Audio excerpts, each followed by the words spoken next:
बनवून घ्या.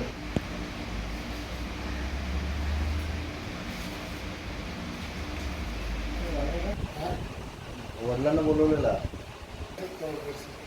आहे ना कॅम्प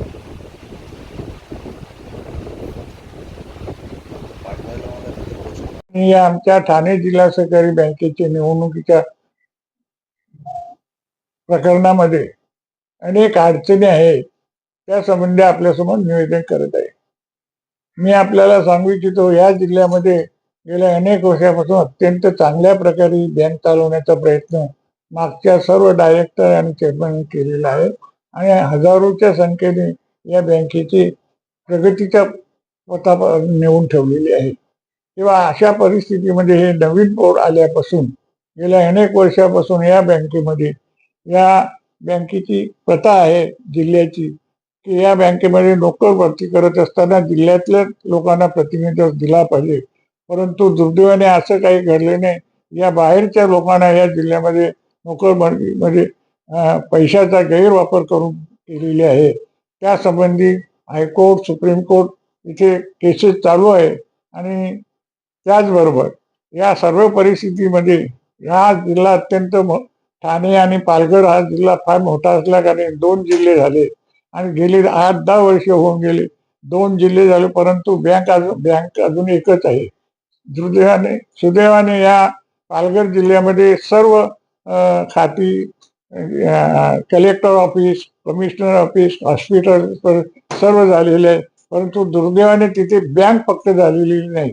तेव्हा आमची विनंती आहे की ह्या 2 बँका होईपर्यंत या निवडणुकीचा जी प्रक्रिया आहे ती आपण थांबवावी.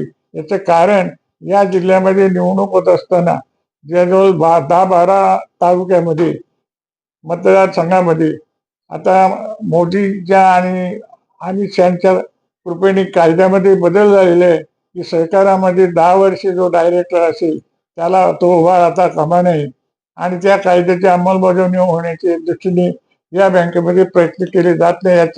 याचं उदाहरण आपल्यासमोर मी देत आहे की प्रत्येक तालुक्यामध्ये आपल्या या निवडणुकीस सहकारी शेती सहकार संस्थांच्या याच्यामध्ये निवडणुकीमध्ये प्रत्येकाने आपल्या आपल्या मुलाला उभा केलेला आहे आणि त्या मुलाचा सोसायटीचं संपूर्ण गेल्या अनेक वर्षापासून काही संबंध नसतो आणि सोसायटीच्या कायद्यामध्ये आहे की जो सभासद उभा राहू शकतो तर कमीत कमी त्या पंच कमिटीवर 2 वर्षे तरी राहिला पाहिजे. पण असं नसताना सुद्धा त्यांनी आपल्या डायरेक्ट मुलांच्या नावाने ठराव केलेले आहेत आणि ते ARने पास करून यादी सुद्धा बनवली आहे. ही यादी बेकायदेशीर आहे, कारण याच्यामुळे सर्वसामान्य शेतकऱ्याला न्याय मिळत नाही. जे अनेक दिवसापासून सहकारी संस्थेमध्ये काम करतात त्यांना संधी मिळत नाही. त्यांच्यावर हा मोठ्या प्रकारे हा अन्याय झालेला आहे आणि त्या अन्याय दूर करण्याकरता आपण शासनाकडे विनंती केली, काही लोक हायकोर्टात सुद्धा गेलेले आहेत आणि याकडे सर्व लोकांनी तक्रार करून सुद्धा त्याचा काही उपयोग झालेला नाही. त्यांना न जुमानताना ही निवडणूक लागलेली आहे. तेव्हा या ठाणे जिल्ह्यामध्ये सरकार जिवंत राहण्याकरता आणि गोरगरिबांना न्याय मिळवण्याच्या करता आजची जी निवडणुकी प्रक्रिया आहे ती बंद करून पुन्हा निवडणूक घेण्याच्या दृष्टीने आपण प्रयत्न करावे अशी आमची शासनाला विनंती आहे. त्याचबरोबर या बँकेत 2 बँका झाल्या पाहिजे तरच आदिवासी मंडळींना न्याय मिळेल, कारण आदिवासींना पालघरवरून ठाण्याला यावा लागतो. अनेक प्रकारे त्यांचा वेळ आणि खर्च अनाथही होतो. ते होऊ नये. गेल्या अनेक वर्षापासून त्यांची स्वप्न आहेत, या बँकेवर आमचा कधीतरी चेअरमन बसावा.